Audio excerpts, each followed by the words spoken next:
Have you heard the news? Basic Folk is now an official production of the Bluegrass Situation. We're leveling up on our folk pod game with our besties at BGS with a new logo, theme song, and a brand new attitude. That's right, except I have the same bad attitude as last year.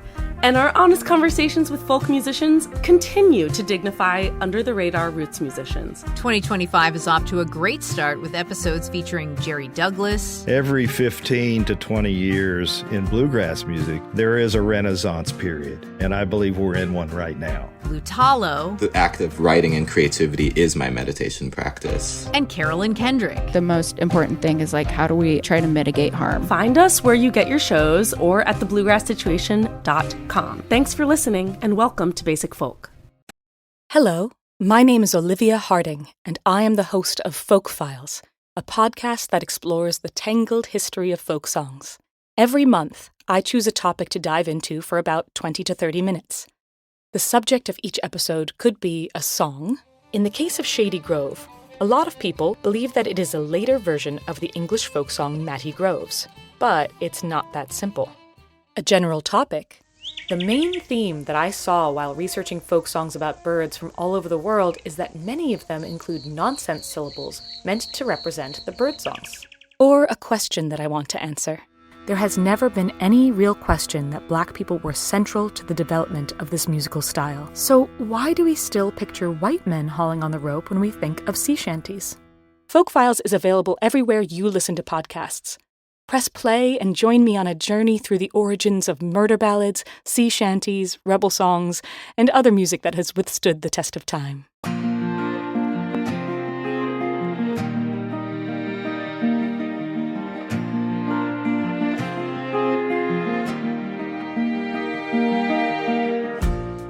Welcome to Lizzie and Cindy's Fitness Wellness Advice Zone, also known as Basic Folk, where we have honest conversations with folk musicians on the Bluegrass Situation Podcast Network.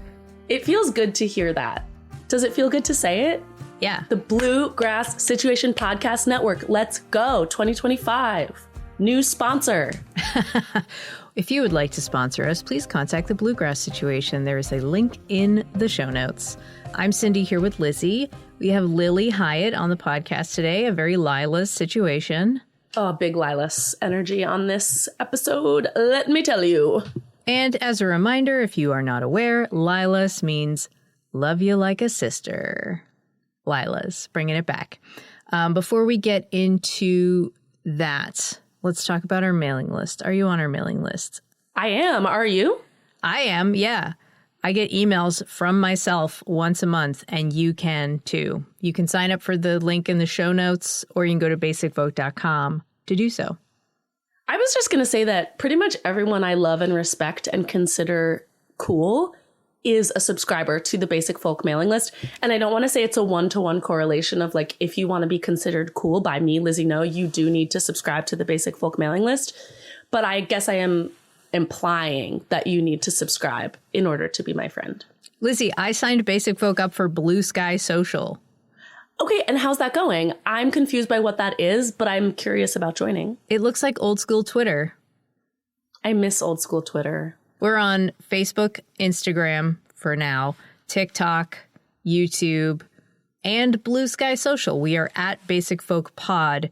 You can find a link in the show notes if you want to follow us on social media. We're also a listener-supported podcast, and you can make a contribution. Give $5 a month, get a Basic Folk beanie handmade by my mom, featuring our brand new Basic Folk logo that we debuted earlier this year. Lizzie, what is happening?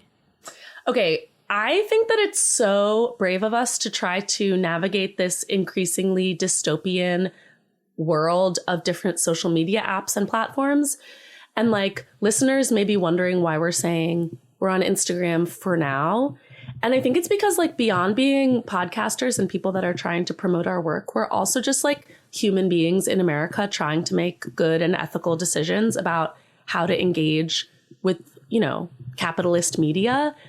And we're realizing that more and more of these social platforms that we use to express ourselves and share our stories are owned by the same 3 corporations And so it's up to us to figure out like, okay, can I engage with this ethically? Is this still a good platform for sharing music?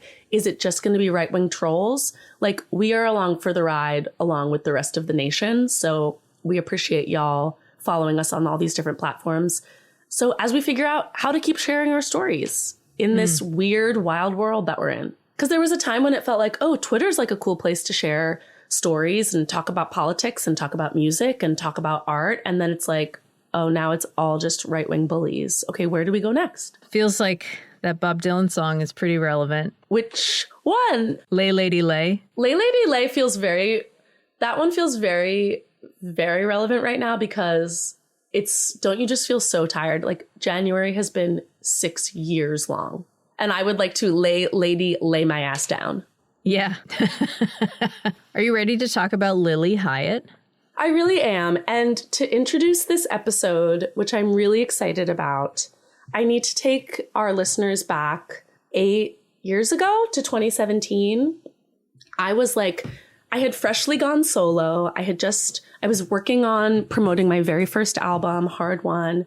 And in those days, there were a lot of long drives to shows where I was paid very small amounts of money, if any money.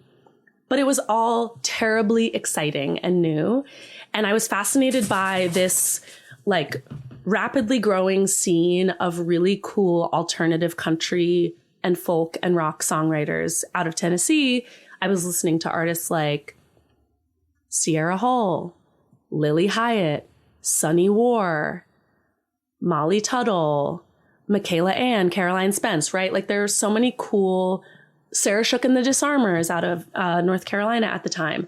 Like to be a young woman songwriter coming out in that time period between like 2015 through 2020 was like really, really inspiring. And Lilly Hiatt is one of the voices that I found to be like most inspiring. She has such an interesting way of working melodies. She has such a down-to-earth way of telling stories about her life and about how she sees the world. And all of her albums have like these really cool, crunchy bitchin' guitar parts that kind of take the folk songwriting to a new rock and roll level.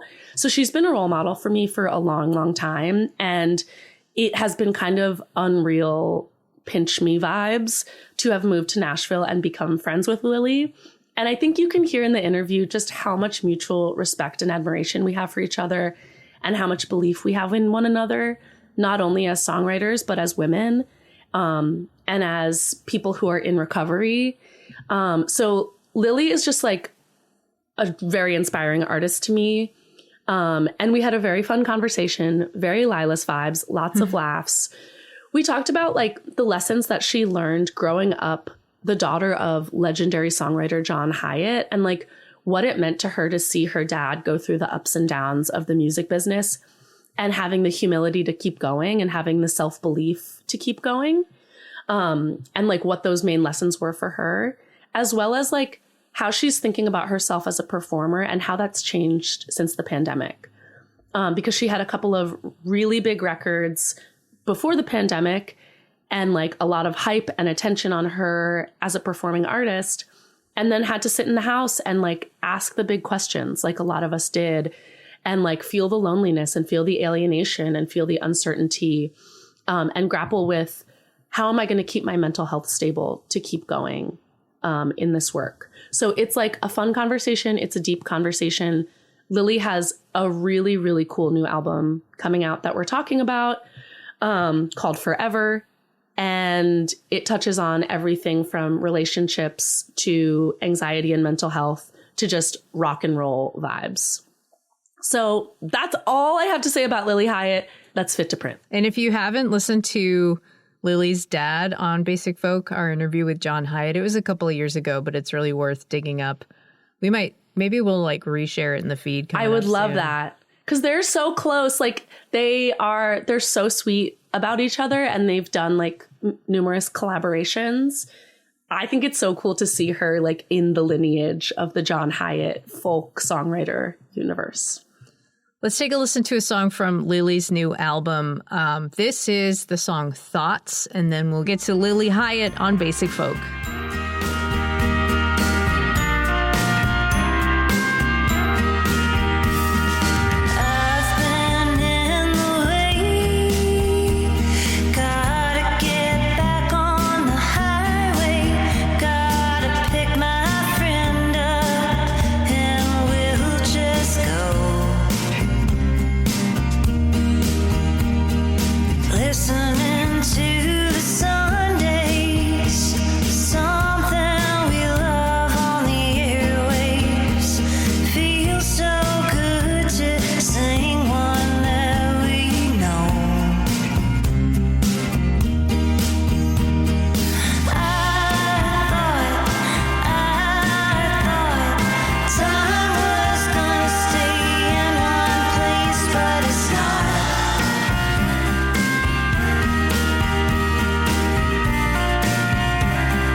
freaking Hiatt. My hero, my Shiro, my friend, my comrade. We are friends. I am so excited to finally be doing your official Basic Folk interview because I've loved your music for so many years and you since we became friends recently.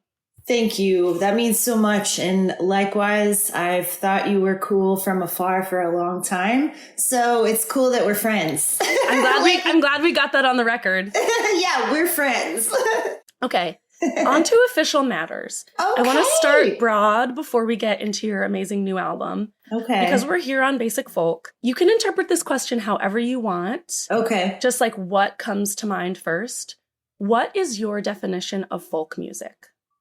Ooh, that's a good question. I like to dive into like, what's the arena that we're in before we get specific? Absolutely. That's so cool. To me, folk music is just, honestly, it's a story told through song that lasts over time. That's kind of folk to me. Done and dusted. Now, do you consider yourself a folk artist, or is it like sometimes I'm a folk artist, sometimes I'm a rock artist? Like, do you hold the label folk artist?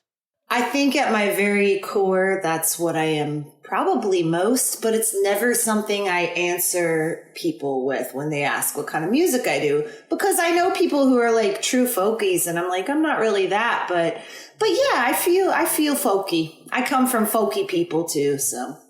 You really do. You come from like a storied lineage of folk artists and like people in your family that are interested in art and interested in like telling stories about the world. And like from an early age, you saw an example right in your own house. Your dad is a legendary singer-songwriter.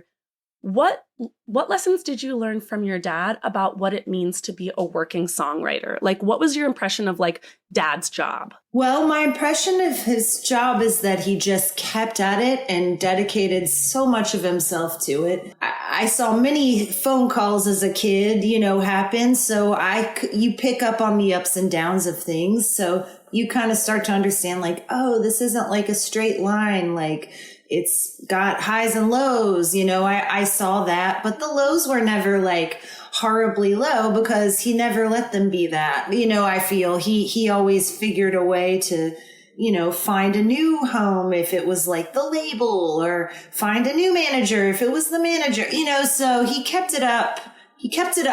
So I was like, I better, and other than that, like just had, loves songs, loves music. So that was a big part of things. So right, like keeping the focus on the songs instead of like the external accolades. Yeah, totally. While also stoking those fires constantly though, and maintaining the business side of stuff, which I think is a really tricky side of stuff. So it really is, so yeah, we all know anybody in this line of work. It's like, it's not cut and dry at all. And there are no guarantees, so like at all. At in this economy, guarantees, they don't exist unless they're in a contract from an agent that says this is your guarantee. Yeah. Okay. We love those. Yeah, those are the best. I'm like, I'll be there. But so you broke out as a stellar singer-songwriter in your own right with what I think a lot of people describe Trinity Lane as your breakout album. What were your first impressions of like being a badass touring artist? Like, what did the job feel like to you when you really started to gain momentum in your own right as a songwriter? Yeah, like what were your first impressions of like what your career was going to be when you had your big breakout album? Well, you're so sweet to ask this stuff. And just as my friend, I'm like, oh, like, thanks for your time to let focus on this stuff with me. It's so giving because you're such an amazing artist that I deeply admire. So I'm like, I want to know this about you too. But, well, I can just to pause and say, like, in 2017, when that album came out, like, I was just getting ready to release my first album. And like, you know what it's like when you're doing the solo songwriter thing, you're on your own, maybe with a friend or two, you're doing long drives, your profit margins are very thin, but you have this fire in you of like, I'm just getting started. I've got my whole life ahead of me. There's so many cities I'm going to see. And on all of those drives, I played Trinity Lane. Like that record, like on the hardest nights of tour, like the song Records would always like keep me going, like if I had a long drive. So like it's really personal to me, that record, and like watching the way that you've grown as an artist has felt like, oh, my team's winning since those early days. Oh, that means so that's where I'm coming from, like talking about your records. Well, thank you for saying that so much. And it's cool to hear because honestly, like, I didn't really. So when Trinity Lane came out, I knew when we made it that it was cool. I was like, I mean, not even in terms of like, it's going to be perceived as cool. I was just like, that felt amazing. That was a really special time. I'm sure of that. And then when, the touring of that was not, it's kind of interesting. Like, it didn't feel like, oh, it's this massive breakout for me. Things have changed so much. It was still a very gradual, like, accumulation over time. So, but then over time you start to hear from people and they're like, that record is what got me into you. So it did open the doors into like, I feel like my name being considered for stuff and people like artists I admire and folks I admire that just telling me what it means to them, which is awesome. That's like a big dream, but it's not like I'm like, it wasn't like Trinity Lane that like helped me buy a house. It was like years and years of like working for, you know what I mean? So I don't mean to equate it with money, but I wasn't like, oh, my whole lifestyle changed. Like I still lived in the same like shitty apartment afterwards, but things got better and better. Yeah. And I appreciate hearing that perspective because I think sometimes from the outside, it looks linear, right? It's like young artist has like big breakout album. People are, you're hearing the singles on the radio. It must be like they're suddenly living the dream. But like the more artists I get to know, especially like in this indie scene in Nashville, it's like a couple steps forward, a couple steps back. You get a sync here, you get a big tour there. Then you're, sitting in the house waiting for the phone to ring.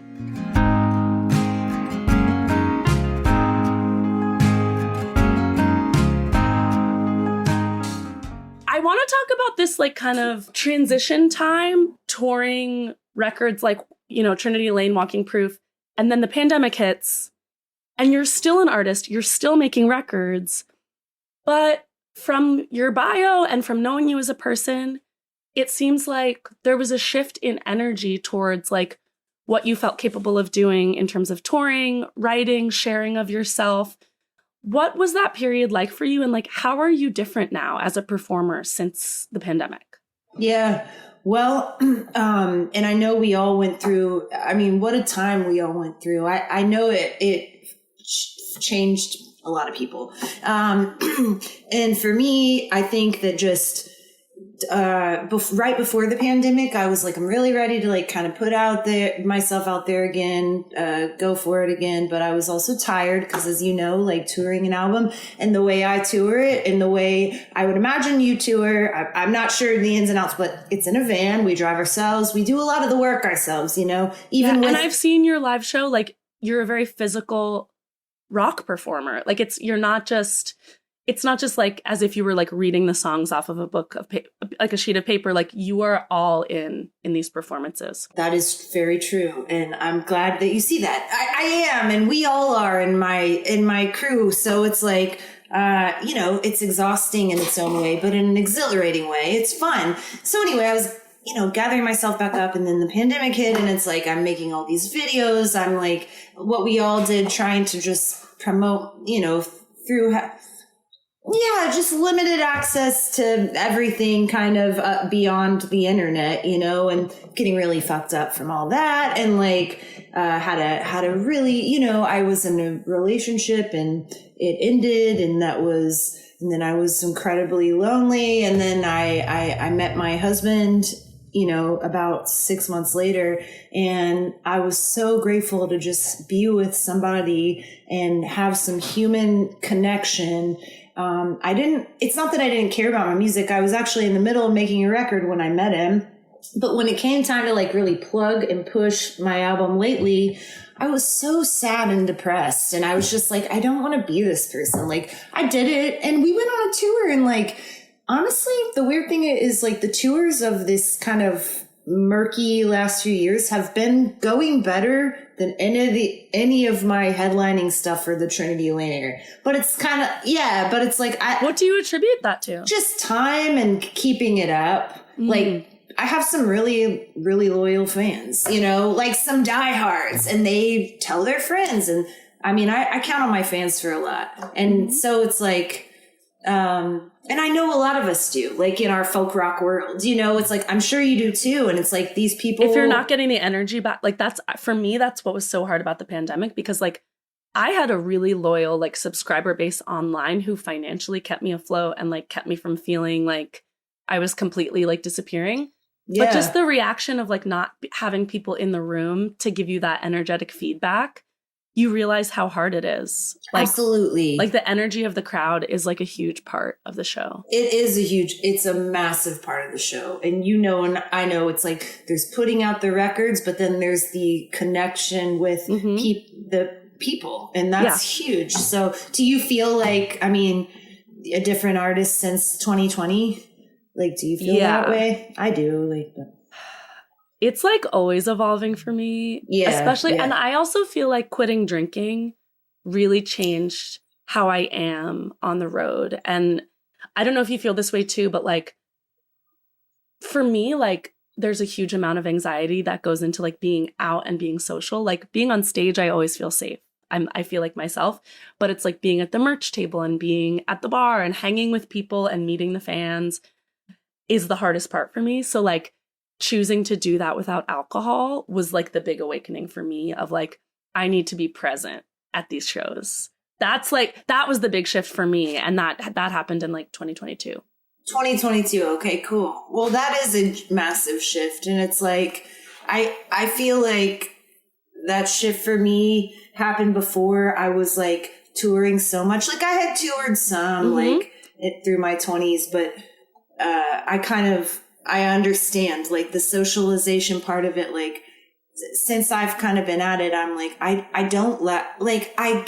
in one sense I last long in that like I'm almost better at talking with people I don't know just nonstop than like go and hang out with my bandmates after the show, go out somewhere. Like I'm done. I'm quiet. Like I need a lot of quiet refuge on the road. And sometimes I feel sad like I'm a loser or something because I can't just like go like hang with other musicians. But it's like I need that energy for the other shit. And like you said, when you're not drinking and partying and stuff, it's different.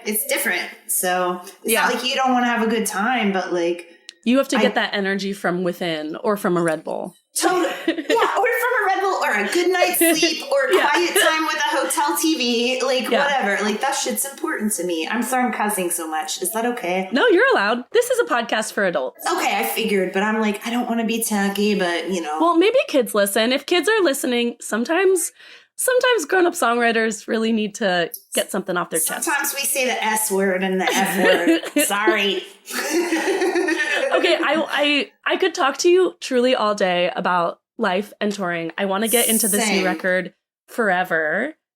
It is so good. And streets are saying it's your most ambitious and best work yet. And I tend to agree. Aww. There's a few different angles I want to come at it with, but let's talk about the last track first. Okay. Thoughts. Okay. I feel like a lot of this album is about reconciling the turmoil of thoughts within with like being a person in the world. And so how are you getting out of your head lately? Like, do you have strategies for getting out of the thought cycle and into your body? Like, especially as it relates to like, I need to like be music Lily now. Like, let me get into my body. Totally. Well, just that is such a tricky thing, but I think movement of any kind, like whether it's a walk or play guitar, it's just like transferring that manic energy from the cerebral part to the physical part. So literally it just takes any physical activity to like break, but it's really hard to remember that. Like, I mean, you know what I mean? Yeah. I am a freaking ruminator, like mad. It's horrible. I'm like, I'll drive myself nuts, but I've gotten better. At least I can recognize it. Like, you can recognize, like, this is anxiety, and these spin outs and hypotheses you're like forming are like, none of them have happened, so it's kind of absurd to like freak about that. Do you do that? Like, I do it all the time. No, I'm completely self-possessed. I never ruminate on tragedies past or future. Yeah, of course. You don't dwell on anything, do you? Definitely not. I definitely don't have like 4 records out contradicting that. The process behind making Forever sounds like it was a little bit different than how you've approached things in the past. You and Coley recorded songs one by one and then sent them off one by one to be mixed by Paul Q. Yes. So can you talk about that process? And was there ever a moment where you were like concerned about it being a cohesive album? Or did you just treat each song individually as like its own little project and trust that the final album would like have its own story to tell? We definitely treated it like the last thing you said, just like that, like its own little project. And honestly, the first song, Hidden Day, was one I made separately. We didn't make that at our house. And my friend Scott Sachs, who lives in East Nashville, and you might know him. A lot of people know him around town. I know his name. I don't know him personally. We co-wrote that with no motive. We were just like, I literally ran into him at a East Side Music Supply, and I'd never met him, and we talked, and he was like, let's write. And I was like, you know what? Like, his candor was so disarming. I was like, let's do it, you know? And I don't co-write that much. Like, but anyhow, we did that. I got the mix back from him, who he got his friend John DeBon to mix, who's like a guy from the Mars Volta. So we were like, rock and roll, like that's exciting. And then I took it to Coley, and he was like, dude, we can make more like this vibe sounding stuff here too. So we just treated every song was its own little world. Mm-hmm. And I knew Paul Q. I'd almost worked with him in the Trinity Lane era, but it just didn't work out. So I was like, let's hit him. Tell our listeners a little bit about Paul Q and some of the influences that they might be hearing on this album that are kind of coming from his world. Paul's awesome. He co-produced Live Through This, which is one of my favorite records ever. It's a perfect record. It's a perfect record. It's incredible. He produced Radiohead's Creep. Mm-hmm. He's worked with a lot of cool rock bands, and his ear's amazing, and he's like not pretentious about it. He's really down to earth and cool. So we love this. Love him. Yeah.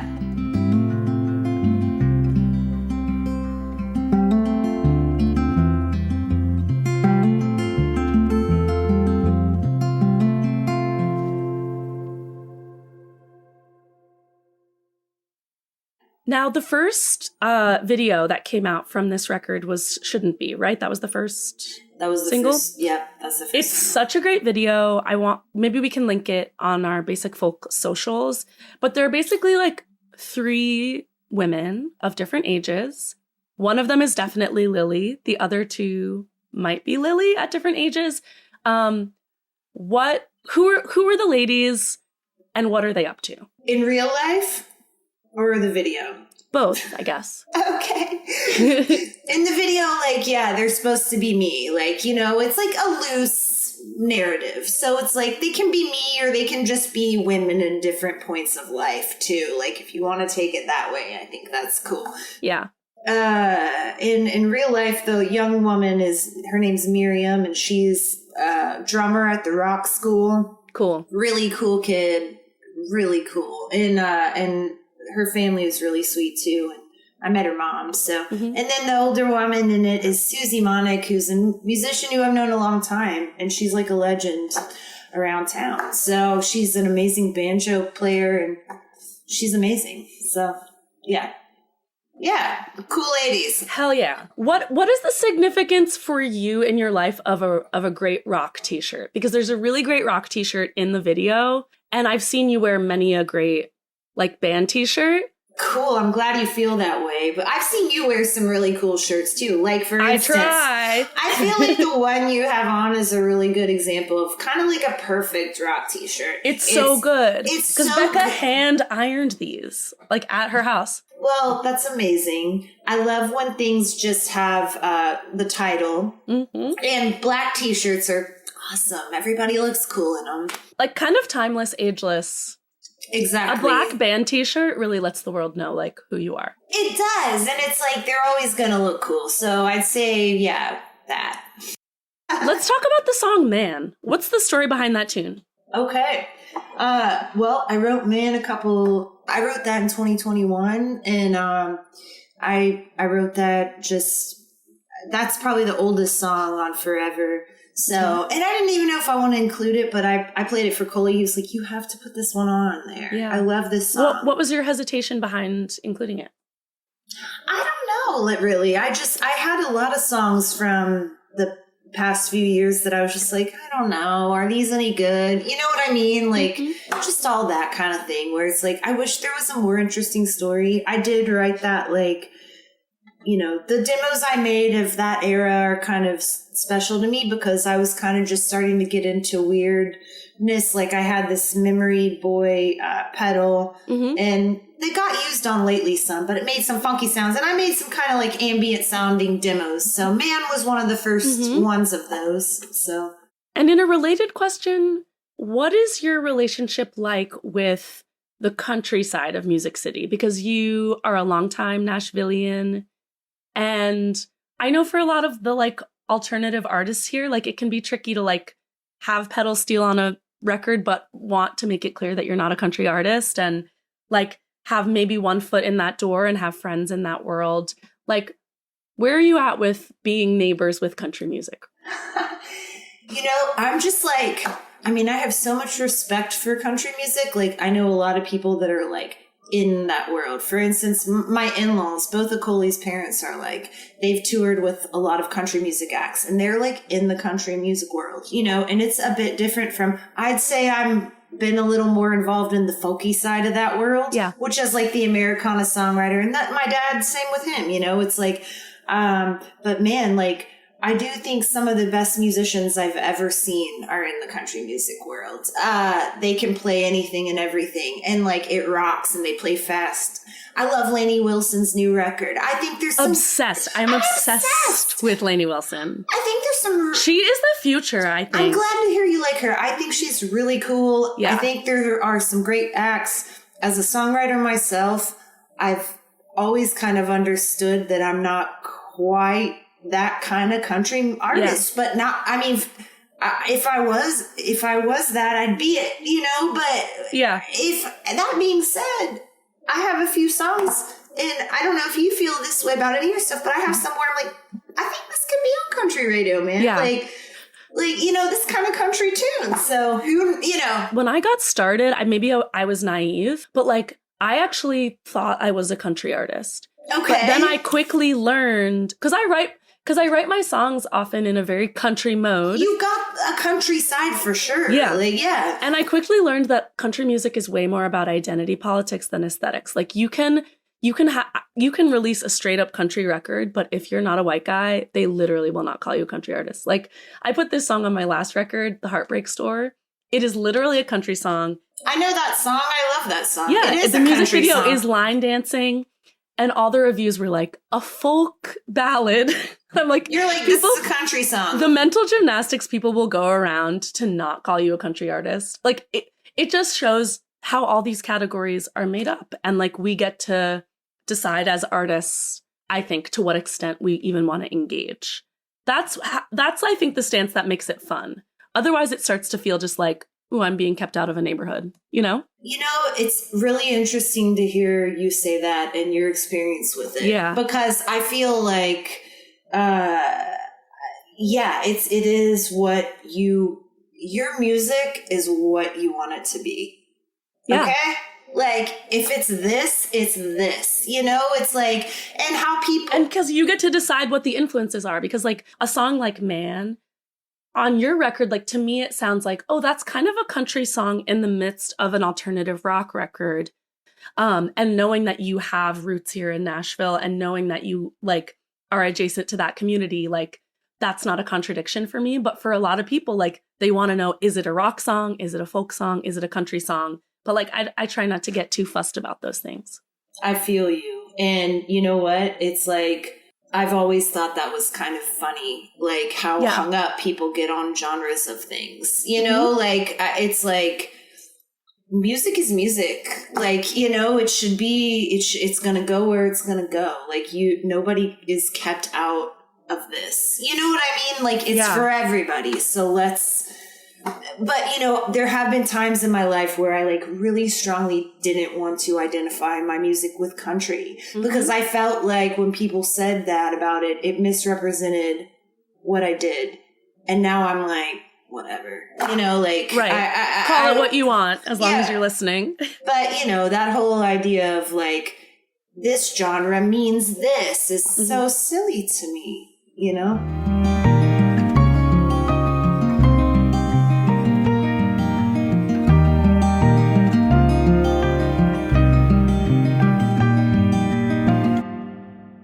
Who are some of the biggest influences for you sonically on this new record, Forever? That's a good question. You know, it's like, it's funny because a lot of records past I've been like, I've been going hard on this or this. But honestly, I think this time around, I mean, I listen to a ton of stuff. I don't know. Do you listen to stuff all the time? Because I'm always like going with music. Like, my habits get really weird. Like sometimes I'm very broad and I'm into music discovery. And then other times I literally am just listening to the same playlist over and over. Right now I've been deep into my like running playlist, like Megan Thee Stallion, Ariana Grande, Glorilla. It's mostly just like female pop and rap artists. I love that. Are in my rotation. That's awesome. And there's been a lot of good pop and rap lately. Like, oh my God. It's such a great time to be a hip hop fan. That's awesome. I'm always trying to like learn more about what's going on, and it's fun to like pick an avenue and explore it, you know, and then go all the way down and go down and then see what your friends are listening to. But I need to check out Glorilla because I've not heard. She's so great. She's from Memphis. She's amazing. What's that song? It's 7 p.m. Friday. It's 95 degrees. I'm not going to do the rest of the lyrics because it will be a little bit bleeped on Basic Folk.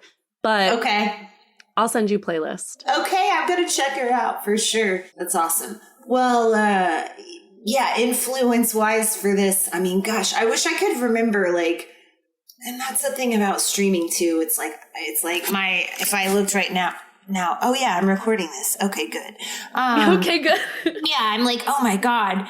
But, you know, there's always, I can't even think. I think I just wanted to make, like, honestly. What are you listening to now? Well, what I'm listening to now, I've got all kind, you know, it's like, there's an REM record, Maggie Rose, she's cool. Oh, she's great. Earth, Wind, and Fire, because we were watching a movie, and I was like, you know what, I've not listened to enough Earth, Wind, and Fire, and this is crazy cool. Like, my dad's favorite band. Okay, cool. I grew up on a lot of Earth, Wind, and Fire. So do you know the record I Am? Mm-hmm. It's really cool. Double Fantasy. I'm a big Johnny Yoko fan. Oh, yeah. I'd never listened to that, and Coley was like, you should check that out. But, yeah, I think for that last record, I had been listening to that Blonde Shell record a lot. I love Blonde Shell, yeah. She's cool, but more I was just thinking in my mind, like, simple sing-songy things, like, easy stuff. You know, don't overthink the melody or the poetry of it too much. So, just keeping things simple. Yeah. Speaking of which, you moved out of the city of Nashville, yes? Yes. Tell me about where you're living now, and like, do you feel like it's shifted your lifestyle being out of this like urban, fast-paced, small town environment that is Nashville? It truly has, and we're not even that far. Like, I'm like 15 minutes out of East Nashville. So it's not like, oh, we're still in Davidson County, you know, but like, we live just a little north of town. And it's different. Like, where the last few neighborhoods, I've been able to walk around the city, basically, you know, one way or another. Not downtown, but like the east side. So that was cool. I feel like a lot of us musicians and creative types are empaths of some sort. Mm-hmm. And, you know, so when you're around, you pick up on the energy you're around.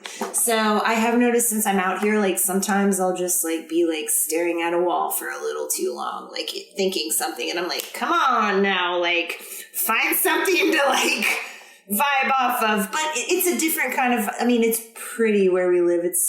It's unfortunately people throw their dang trash all over the place, which annoys me, but there is a lot of great. I know, come on, why is that happening? Just go back. There's like a lot of gas gas stations with trash cans. I'm like, just go a few more blocks and throw it away. But that's a gripe. But other than that, it's pretty and quiet and like peaceful. So. Mm-hmm.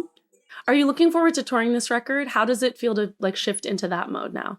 I am very much looking forward to it. It will feel good because I've been in marketing mode for like 6 months. I'm like, so it's like, it's great. I'm happy to do it. We'll do what we got to do. And I'm so glad people are willing to do it with me. Mm-hmm. And, but the playing is a big payoff, so it'll be fun. That's the good part.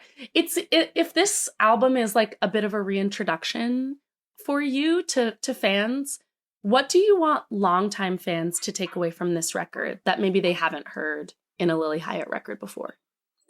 I just want them to feel like, I just honestly, when you hear a record and you're like, cool, I want to like listen to that one more time. Because it's short. Like, I want it to be that sort of thing where it's like, I'll listen to that whole thing again. Because it was catchy and fun. That's what I hope. So. Oh, just enjoyment? Just enjoy it. Like, put it on and drive down the road. Like, I mean, of course, like, emotionally, yes, please pull whatever you need from it. But I feel like a lot of my records past have been about, like, getting through stuff. And this one is too, but it's also just, like, I want it to be sonically, like, just exciting, so. It really is. It is a record that makes you want to move. I was going to ask you, what is the ideal setting for people to listen to it? And I think it is a really good driving record because it is like you want to tap the dashboard type of album. Well, I'm glad you think that. And I love driving and cranking tunes. So yeah, like that's a good setting for it. If you're cleaning your house, it's a good, I listen to Test Pressing and like cleaned and I'm like, like having fun dusting. So a clean the house record is a powerful thing for me. Same. So put it on and clean. Cleaning feels good. It's like it was made in a time of trying to get my shit together. So like, yeah, put it on and do something productive, or just drive somewhere and listen. If you had to recommend one like young artist to people listening, I know you've mentioned that you're a big fan of Olivia Rodrigo. Who do you think is like an artist people should be listening to be forward oriented in terms of songwriting? Ooh, who I've been really into, and I don't know a lot about her, and she'll learn more. But I think that Remy Wolf is really cool. Remy Wolf is really great, and that's like the most. I have waves. I feel like of being really in touch, and then waves of being like, what's going on? So. Of course, I know there will be somebody else that I'm like, whoa, they're amazing. But I like her style. It's like rock, pop, but it's like, it's intimate and it's a little weird the way she writes. It's not just so like one way or another. Okay, that is a great recommendation. Forever is a great record. I'm so happy to have talked with you about this album, and I hope we get to check in again because you're a really inspiring artist to watch, especially the way that you move and are in community here in Nashville.